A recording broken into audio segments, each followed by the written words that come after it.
Ah, look, I'm washing dishes. How exciting! This is the best video ever because you get to see me do real stuff. Not really. But I just got to thinking, about how my life has changed since I've bought this trailer and I've moved into it, and the things that I've had to adapt to in order to make it work. Like, when I lived in my other house, water was kind of taken for granted. And, I'm always been a big fan of long, hot showers. And when I would wash dishes, I would let the faucet run just constantly, use all the hot water. I didn't really think twice about it. Somebody sent me a Facebook notification. That was coming over my Bluetooth speaker. And, I never thought about water consumption until I moved here. And as you can see, this is how I get my water. It goes outside the kitchen wall to a no freeze faucet or a spigot. You just lift the handle and the water comes on. And, it's not supposed to freeze when it gets really cold, but it still does freeze when it gets extremely cold. Like it's getting ready to in the next couple of days. It's going to get like below zero temperatures. So Thursdays usually is my cleaning day, is when I go through and I clean everything.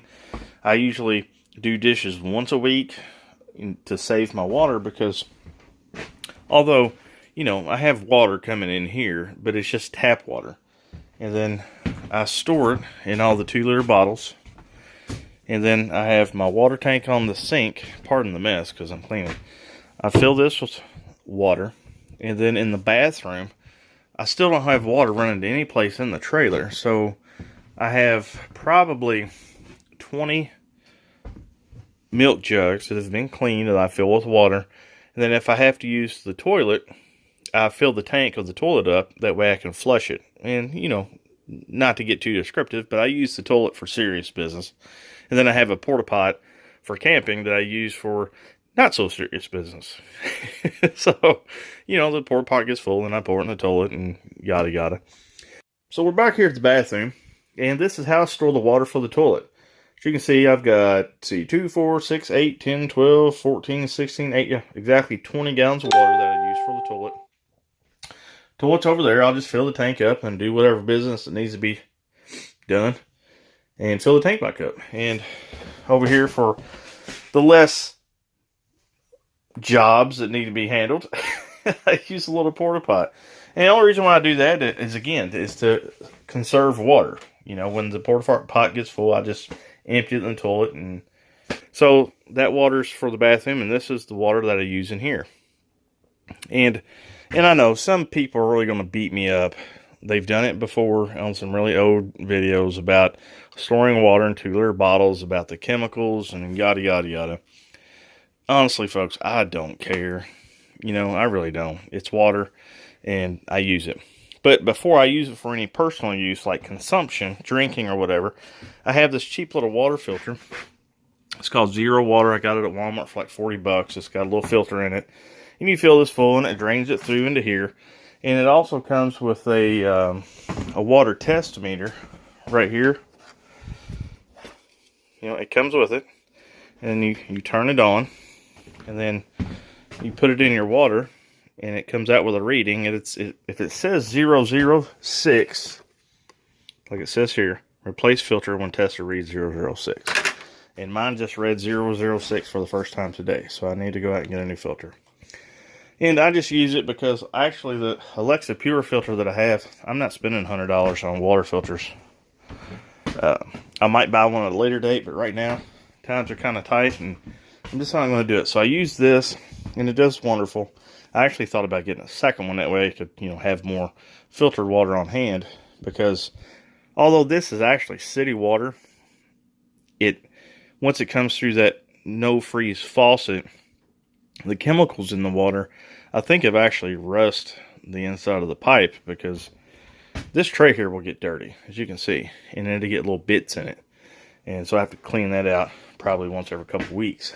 Faucet looks like just like you would see on any kind of farm or anything like that.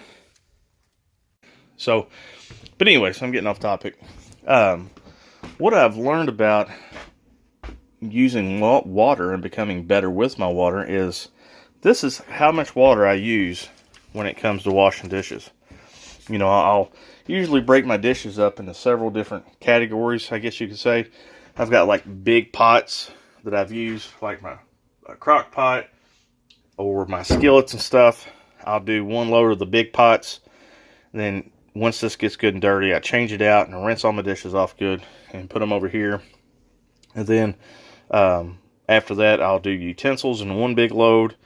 Let this little bit of water out after it gets good and dirty. Then I'll do it again. And I'm really mindful of the amount of water I use. And you don't believe how much water I've saved. Like, my water bill is like, I think last water bill was like $11. Previously, in my old house, my water bill was like $45 or $50. So I've got really good at not needing a whole lot of water. If I do dishes, I'll take my pot and I'll fill it up with water, you know, about up to these little rivets, and I'll heat my water up and get it nice and hot, and I'll get it to a boil. That way, if something is bad in the water, you know, I sterilize the water. And before I had electricity, and I was using propane. And if come over here, I had a propane stove. Right here, it would take the little 1 pound propane tanks, and I would just turn on my Coleman stove, and I would heat my propane, or heat my water up, just like that, with propane. And I would leave this window cracked, and there would be air coming through here, so no fumes or whatnot, but I heated water up that way without any electricity.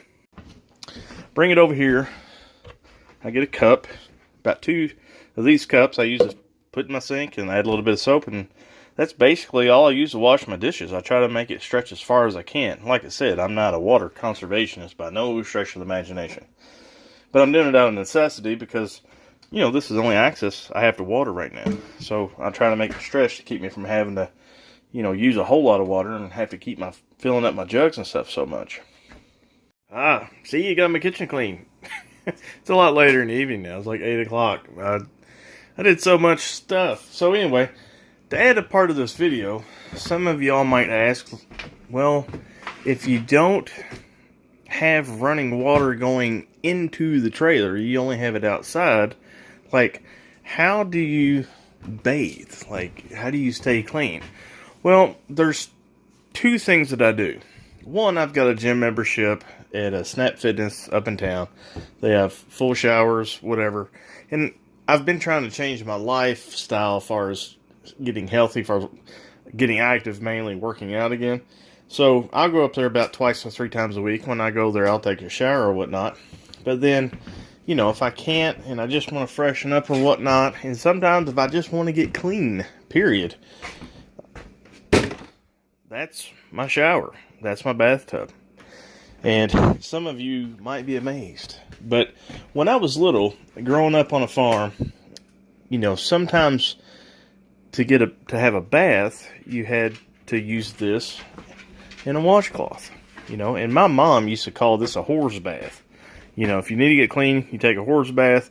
And also, when I was an over-the-road truck driver, a lot of the truck stops that I would visit were just disgusting. Like, seriously, I'm a guy, I don't mind getting muddy, getting dirty, eating bugs, whatever. But there's something to be said about some nasty truck stops, okay? You don't even want to walk in these places. So what I would do is I would take 2 old milk jugs. I would go inside to the truck stop and in the showers and fill up my milk jugs with hot water. Take them back out to my truck and have a bucket like this and a wash rag and a towel. And I would just wipe myself down. A horse bath, basically, what you call it. And it really works in a pinch. And I think this is going to trip a lot of people up. If, say, something does happen, you know, to the economy or anything, actually, you know, how do you take care of yourself? How do you stay clean? Well, this is how you do it. You just take a cloth and some soap and a little bit of water, and bada bing, bada bang, bada boom, you got a bath. And you can stay clean. So, that's how I do it. So, and I just forgot where I was going to take this video. Brain fart, man. That's so awesome. But, yeah. you don't realize how much water you use until you try to simplify. Now, I'm not trying to be a water conservationist or nothing by any stretch of the imagination. This was out of necessity to keep me from having to fill up all my jugs so much, but I can do it. Like, this is not a big deal anymore. When I first started doing it, I was like, man, this is like, I shave with more water than that. But now it's no big deal, and it's actually better that I've learned to sustain myself. Sorry about that. There were some deer that came in the yard again. And, of course, Jamie had to tell me.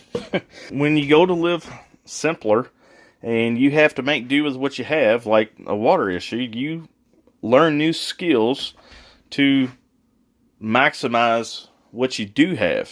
So, honestly, I'm pretty thankful for that.